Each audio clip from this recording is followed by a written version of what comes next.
Hey guys, welcome to government jobs Gyan YouTube channel. Guys, आज की इस वीडियो में हम बात करेंगे राजस्थाआन हाई कोर्ट के new recruitment notification online form apply process के बारे में। जी हाँ दोस्तों, राजस्थान हाई कोर्ट ने स्टेनोग्राफर के 163 खाली पदों को भरने के लिए नोटिफिकेशन रिलीज कर दिया है। कैसे आप इस भर्ती में पार्टिसिपेट करने के लिए अपने फॉर्म अप्लाई कर सकते हो बिना कोई मिस्टेक किए हुए, इसकी पूरी जानकारी हम आपको स्टेप बाय स्टेप रजिस्ट्रेशन से लेकर प्रिंट तक इस वीडियो में देंगे। बस आपको इस वीडियो को स्किप किए बिना शुरू से लेकर एंड तक देखना है। उसके बाद वीडियो पसंद आए तो इसे लाइक और शेयर कर दें। चैनल पर नए हो तो इसे सब्सक्राइब कर लें। साथ ही साथ आपको अपना फॉर्म अप्लाई करते हुए जो जो भी प्रॉब्लम फेस हो रही है उन सभी का हल आपको इस वीडियो में मिल जाएगा। तो बिना कोई वक्त गंवाए चलिए शुरू करते हैं। आपको इस वीडियो के डिस्क्रिप्शन बॉक्स में हमारी वेबसाइट IND-sarkari-naukri.in के इस पेज का लिंक मिल जाएगा। यहाँ पर आपको इस भर्ती के रिगार्डिंग सभी डिटेल्स प्रोवाइड कर दी गई है। राजस्थान हाई कोर्ट ने स्टेनोग्राफर के 163 खाली पदों को भरने के लिए नोटिफिकेशन रिलीज कर दिया है। आप 22 जुलाई 2026 से 10 अगस्त 2026 तक अपने फॉर्म अप्लाई कर सकते हो। आकर्षक सैलरी पैकेज आपको यहाँ पर प्रोवाइड कर दिया जाएगा। 12वीं पास कैंडिडेट अप्लाई कर सकते हैं, प्लस उनके पास O लेवल या फिर COPA या फिर कोई डिप्लोमा या फिर RSCIT के कोर्स का यहाँ पर डिप्लोमा या फिर सर्टिफिकेट होना रिक्वायर्ड है इस भर्ती में पार्टिसिपेट करने के लिए। 18 से 40 साल आपकी आयु सीमा रखी गई है। जनरल, OBC और अदर स्टेट कैंडिडेट के लिए 750 रुपये फीस है। OBC NCL EWS के लिए 600 रुपये फीस है। SC ST के लिए 450 रुपये फीस है, जो कि आप ऑनलाइन मोड से जमा करा सकते हो। सिलेक्शन आपका short hand test, computer test और इंटरव्यू के आधार पर होगा। आप ऑल इंडिया से ऑनलाइन मोड में अप्लाई कर सकते हो। जॉब लोकेशन राजस्थान है। उसके लिए आपको इस पेज को नीचे स्क्रॉल डाउन करना है, इंपॉर्टेंट लिंक सेक्शन में आना है, ऑफिशियल नोटिफिकेशन PDF लिंक पर क्लिक करके इस भर्ती के नोटिफिकेशन को ओपन कर लेना है और इसमें से आपको पूरी डिटेल रीड कर लेनी है। यहाँ पर आपको सभी डिटेल्स प्रोवाइड कर दी गई है, जैसे कि क्या पोस्ट का नाम है, कितनी उसके लिए नंबर ऑफ वैकेंसीज है, कैसे आप अप्लाई कर सकते हो, कब से कब तक आप अप्लाई कर सकते हो, क्या आपका एलिजिबिलिटी क्राइटेरिया होना चाहिए। पूरी जानकारी आपको इस नोटिफिकेशन में दे दी गई है। आप सभी डिटेल्स यहाँ से रीड करें, उसके बाद अपने फॉर्म अप्लाई कर लें। फॉर्म अप्लाई करने के लिए भी आपको हमारी वेबसाइट के इसी पेज पर ही अप्लाई ऑनलाइन का लिंक दिया गया है। जैसे ही आप इस लिंक पर क्लिक करेंगे, आपके सामने राजस्थान हाई कोर्ट का ये पोर्टल ओपन होगा। गाइस, यहाँ पर अगर आपने पहले से रजिस्ट्रेशन कर रखा है तो आपको यहाँ पर लॉगिन की टैब दी गई है, आप इस पर क्लिक करें, आपके सामने लॉगिन का इंटरफेस ओपन हो जाएगा। अब यहाँ पर आपको अपना यूजर नेम एंटर करना है, अपना पासवर्ड एंटर करना है, ये कैप्चा कोड यहाँ पर एंटर करना है और उसके बाद आपको लॉगिन की स्टेप पर क्लिक करते हुए लॉगिन करके अपना फॉर्म अप्लाई कर लेना है। और अगर आप इस भर्ती के लिए फर्स्ट टाइम अप्लाई करने जा रहे हो तो सबसे पहले यहाँ पर आपको अपना रजिस्ट्रेशन करना होगा। उसके लिए आपको रजिस्टर नाउ की टैब दी गई है, आप इस पर क्लिक करें, आपके सामने यहाँ पर रजिस्ट्रेशन का फॉर्म ओपन हो जाएगा। इसमें आपको अपनी बेसिक इन्फॉर्मेशन देते हुए रजिस्ट्रेशन करना है। सबसे पहले यहाँ पर आपको अपना नाम एंटर करना है, अपने फादर का नाम उसके बाद एंटर करना है, फिर आपको अपनी मदर का नाम एंटर करना है, फिर यहाँ पर आपको अपना जेंडर सेलेक्ट करना है, उसके बाद आपको अपनी डेट ऑफ बर्थ सेलेक्ट करनी है, फिर गाइज आपको यहाँ पर अपना मोबाइल नंबर एंटर करना है, उसके बाद वेरीफाई के इस ऑप्शन पर क्लिक करना है। फिर आपके मोबाइल नंबर पर एक OTP आएगा, वो OTP आपको यहाँ पर एंटर करते हुए अपना मोबाइल नंबर वेरीफाई कर लेना है। उसके बाद आपको अपना ईमेल एड्रेस यहाँ पर एंटर करना है। फिर यहाँ पर आपको अपना यूजर नेम क्रिएट करना है। आप अपना यूजर नेम यहाँ पर एंटर करें, आपका यूजर नेम 6 से 30 कैरेक्टर के बीच में होना चाहिए यहाँ पर। उसके बाद आपको अपना पासवर्ड एंटर करना है। पासवर्ड भी यहाँ पर आपको दी गई गाइडलाइन के अकॉर्डिंग ही एंटर करना होगा। गाइज, यहाँ पर आपका पासवर्ड 7 से 15 कैरेक्टर के बीच में होना चाहिए और यहाँ पर ये अल्फा न्यूमरिक फॉर्मेट में होना चाहिए। मीन्स आपके पासवर्ड में कम से कम एक अपर केस कैरेक्टर, एक लोअर केस कैरेक्टर, एक इंटीजर नंबर और एक स्पेशल कैरेक्टर जैसे कि @ या फिर $, होना चाहिए। तो इस फॉर्मेट में यहाँ पर आपको अपना पासवर्ड एंटर करना है। वही पासवर्ड आपको कन्फर्म पासवर्ड फील्ड में एंटर करना है। उसके बाद आपको ये कैप्चा कोड यहाँ पर एंटर करना है और फिर गाइज आपको रजिस्टर के इस ऑप्शन पर क्लिक करना है। इस तरह से यहाँ पर आपका रजिस्ट्रेशन सक्सेसफुली कंप्लीट हो जाएगा। अब गाइज यहाँ पर आपको आपका photo, signature, thumb impression, ID और एक hand written declaration document upload करना है। यहाँ पर आपका रजिस्ट्रेशन कंप्लीट हो चुका है।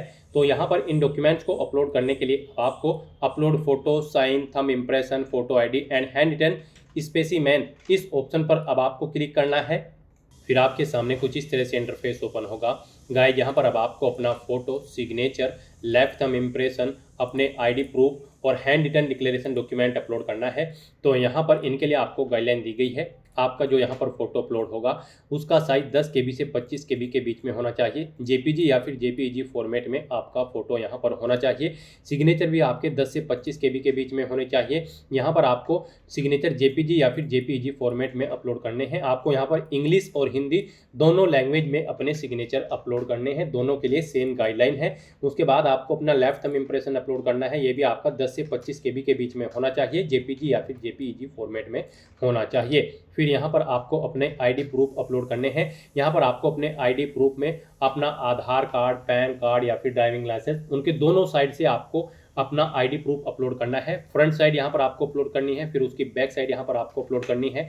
इनका साइज 10 से 50 KB के बीच में होना चाहिए। जेपीजी या फिर जेपीजी फॉर्मेट में यहाँ पर आपके आईडी कार्ड होने चाहिए। उसके बाद आपको अपना हैंड रिटन स्पेसिमेन यहाँ पर अपलोड करना है, यानी कि डॉक्यूमेंट। उसके लिए आपका फाइल का साइज 25 KB से 100 KB के बीच में होना चाहिए। PDF फॉर्मेट में आपकी ये फाइल होनी चाहिए। तो अपने इन डॉक्यूमेंट्स को अपलोड करने के लिए गाइज अब आपको यहाँ पर चूज फाइल के इन ऑप्शंस पर क्लिक करना है, फाइल को सिलेक्ट कर लेना है और 1 बाय 1 करके अपने इन सभी डॉक्यूमेंट्स को यहाँ पर आपको अपलोड कर देना है। अगर किसी कारणवश आपके डॉक्यूमेंट का साइज कम या ज़्यादा है, दी गई गाइडलाइन के अकॉर्डिंग नहीं है, तो आपको गूगल पर जाना है, इमेज रिसाइजर टाइप करना है। मल्टीपल ऑनलाइन वेबसाइट ओपन हो जाएंगी। कोई भी वेबसाइट आप ओपन करें, उसमें आप अपने जिस डॉक्यूमेंट का साइज दी गई गाइडलाइन के अकॉर्डिंग सेट करना चाहते हैं उसे अपलोड करें, उसका साइज सेट करें और वहाँ से डाउनलोड करके फिर यहाँ पर आप अपलोड कर दें। इस तरह से यहाँ पर अपने सभी डॉक्यूमेंट अपलोड करने के बाद गाइज फिर आपको ये कैप्चा कोड यहाँ पर एंटर करना है और उसके बाद सेव एंड कंटिन्यू के इस ऑप्शन पर क्लिक करना है। इस तरह से यहाँ पर आपका फोटो, सिग्नेचर और थंब इंप्रेशन सक्सेसफुली अपलोड हो जाएंगे। फिर आपको यहाँ पर वापस आपके डैशबोर्ड में डायरेक्ट कर दिया जाएगा। अब यहाँ पर आपको अपना लाइव फोटो कैप्चर करना है। उसके लिए आपको कैप्चर लाइव फोटोग्राफ के इस टैब पर क्लिक करना है। फिर आपके सामने कुछ इस तरह से इंटरफेस ओपन होगा। अब गाइज आप यहाँ पर कैप्चर लाइव फोटोग्राफ के इस ऑप्शन पर क्लिक करते हुए अपने वेब कैमरा के थ्रू यहाँ पर अपना लाइव फोटो कैप्चर कर सकते हैं। फिर आपको आपका फोटो कैप्चर होने के बाद यहाँ पर शो हो जाएगा। और अगर आपके पास वेब कैमरा नहीं है तो आप अपने मोबाइल फोन के थ्रू भी यहाँ पर अपना फोटो कैप्चर कर सकते हैं। उसके लिए आपको ये QR कोड दिया गया है। आप इसे अपने मोबाइल फोन के QR कोड ऐप रीडर से स्कैन करें। आपके मोबाइल पर एक लिंक जाएगा जिस पर क्लिक करते हुए यहाँ पर आपको अपना लाइव फोटो कैप्चर कर लेना है और फिर आपको रिफ्रेश कैप्चर्ड फोटो के इस ऑप्शन पर क्लिक करना है। फिर आप जो फोटो कैप्चर करेंगे वो आपको यहाँ पर शो कर दिया जाएगा। इस तरह से यहाँ पर आपको अपना लाइव फोटो कैप्चर कर लेना है। उसके बाद आपको इस चेकबॉक्स को ओके करना है। ये कैप्चा कोड आपको यहाँ पर एंटर करना है और फिर गाइड सेव एंड कंटिन्यू के इस ऑप्शन पर क्लिक करना है। इस तरह से यहाँ पर आपका लाइव फोटो भी कैप्चर हो जाएगा। फिर आपको आपके डैशबोर्ड में डायरेक्ट कर दिया जाएगा। अब गाइड यहाँ पर आपको अपना फॉर्म अप्लाई करना है। यहाँ पर 2 पोस्ट है, स्टेनोग्राफर हिंदी और स्टेनोग्राफर इंग्लिश। यहाँ पर आप अपनी चॉइस के अकॉर्डिंग जिस भी पोस्ट के लिए अप्लाई करना चाहते हैं, हिंदी स्टेनोग्राफर या फिर इंग्लिश स्टेनोग्राफर, उसमें आपको यहाँ पर फिल फॉर्म स्टेनोग्राफर इंग्लिश या फिर फिल फॉर्म स्टेनोग्राफर हिंदी, इनमें से किसी भी एक ऑप्शन पर क्लिक करना है जिसके लिए आप अप्लाई करना चाहते हैं। दोनों के लिए अप्लाई करना चाहते हैं तो आप 1 बाय 1 करके दोनों के लिए फॉर्म फिल कर देंगे। तो यहाँ पर आप अपनी चॉइस के अकॉर्डिंग किसी भी ऑप्शन पर क्लिक करें। फिर आपके सामने कुछ इस तरह से इंटरफेस ओपन होगा। अब यहाँ पर आपका फॉर्म स्टार्ट हो चुका है। गाइड यहाँ पर आपको कुछ डिटेल आपकी ऑटोमेटिकली फिर मिलेगी जो कि आपके रजिस्ट्रेशन से फैच कर ली गई है। अब गाइड आपको यहाँ पर सबसे पहले अपना आधार क्रमांक एंटर करना है, आधार नंबर एंटर करना है। उसके बाद आपको अपना मैरिटल स्टेटस सेलेक्ट करना है, आप मैरिड हो या फिर अनमैरिड या फिर डाइवोर्स मेल, आप अपने अकॉर्डिंग ऑप्शन सेलेक्ट करेंगे। फिर यहाँ पर आपको अपना स्टेट बताना है, आप राजस्थान से हैं या फिर किसी अदर स्टेट से, आप अपने अकॉर्डिंग ऑप्शन सेलेक्ट करें। अपनी नेशनलिटी आप सेलेक्ट करें, अपना एरिया आप यहाँ पर सेलेक्ट करें, आप TSP एरिया से है या फिर नॉन TSP एरिया से। उसके बाद आपको अपना डिस्ट्रिक्ट यहाँ पर सेलेक्ट कर लेना है। फिर यहाँ पर आपको आपकी डेट ऑफ बर्थ ऑटोमेटिकली फिर मिलेगी यहाँ पर। उसके बाद आपको बताना है आपकी बॉडी पर कोई कट या तिल का निशान है, अगर है तो उस पैलेस का नाम यहाँ पर आपको दे देना है, नहीं है तो यहाँ पर आपको नो मार्क एंटर करना है। अगर आप मैरिड होंगे तो यहाँ पर आपको अपने बच्चों की डिटेल्स प्रोवाइड करनी होगी, बच्चों के जन्म की, कुल कितने बच्चे हैं ये डिटेल आपको देनी होगी। नहीं है तो ये कॉलम आपको यहाँ पर डिसेबल कर दी जाएंगे अगर आप अनमैरिड कैंडिडेट होंगे। फिर यहाँ पर आपको अपनी कैटेगरी की डिटेल प्रोवाइड करनी है। यहाँ पर आप अपनी कैटेगरी सेलेक्ट करें, आप जिस कैटेगरी से बिलोंग करते हैं। फिर यहाँ पर अगर आप रिजर्व कैटेगरी से बिलोंग करते हैं तो आपको अपना सर्टिफिकेट नंबर देना होगा, किस डेट को वो इशू हुआ है वो डेट यहाँ पर आपको देनी होगी। जनरल कैटेगरी कैंडिडेट होंगे तो फिर आपको ये डिटेल नहीं देनी होगी। फिर यहाँ पर अगर आप स्पेशल कैटेगरीज के अंतर्गत आते हैं तो उसकी डिटेल यहाँ पर आपको देनी है। यहाँ पर आपसे पूछा गया है कि क्या आप PWBD कैंडिडेट है, बेंचमार्क विकलांगता है आपको, अगर है तो आप यस करेंगे और फिर यहाँ पर अपनी डिसेबिलिटी की कैटेगरी सेलेक्ट करेंगे। उसके बाद आप परसेंटेज बताएंगे 40% से अबव है या फिर 40% है, आप अपने अकॉर्डिंग ऑप्शन सेलेक्ट करेंगे और अपना PWBD सर्टिफिकेट यहाँ पर आप अपलोड कर देंगे। ये आपको PDF फॉर्मेट में अपलोड करना होगा। 25 KB से 200 KB के बीच में इस डॉक्यूमेंट का साइज आपके होना चाहिए। और अगर आप PWBD कैंडिडेट नहीं हैं तो आप सिंपली यहाँ पर नो ऑप्शन सेलेक्ट करेंगे, फिर ये डिटेल आपको नहीं देनी होगी। उसके बाद आपसे पूछा गया है राज्य के मामलों के संबंध में मूल या अस्थायी अक्षमता में आप सेवारत कर्मचारी हैं, अगर हैं तो आप यस करेंगे, नहीं तो नो ऑप्शन सेलेक्ट करेंगे।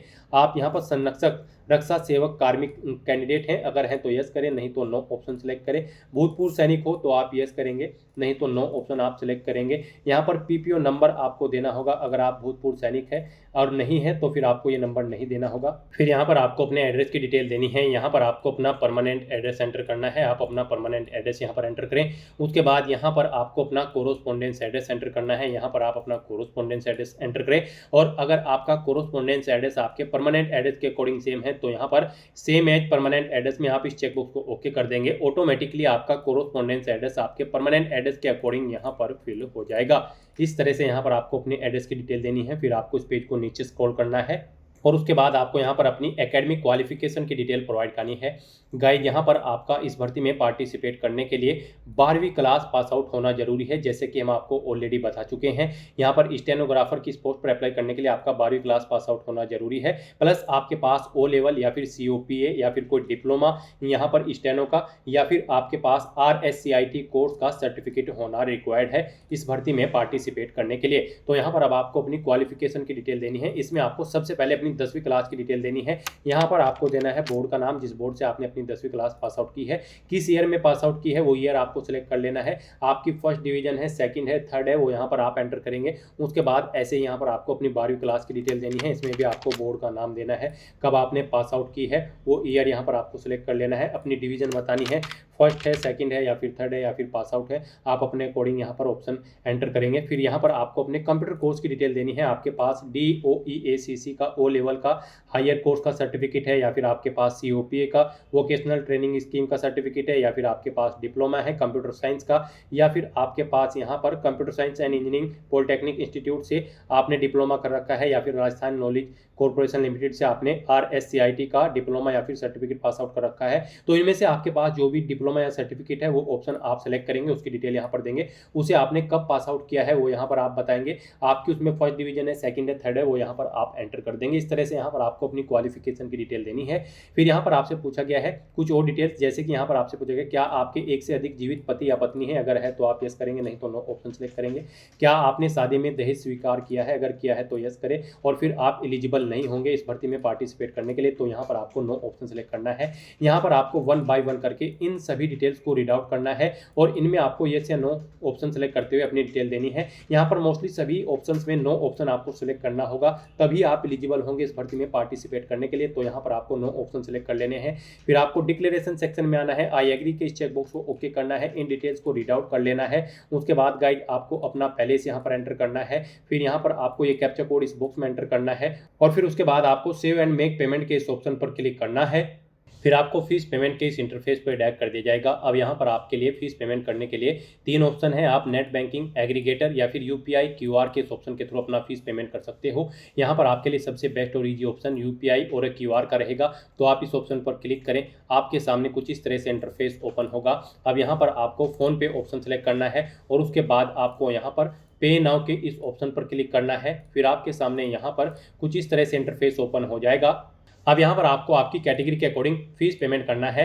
आपको इस QR कोड को अपने UPI से स्कैन करना है और फीस पेमेंट कर देना है। सक्सेसफुली फीस पेमेंट करते ही यहाँ पर आपके एप्लीकेशन फॉर्म की सभी टास्क कंप्लीट हो जाएगी। आपको आपके डैशबोर्ड में डायरेक्ट कर दिया जाएगा और फिर आपको अपने एप्लीकेशन फॉर्म का एक हार्ड कॉपी या फिर सॉफ्ट कॉपी प्रिंट आउट ले लेना है फ्यूचर यूज के लिए, फ्यूचर रेफरेंस के लिए।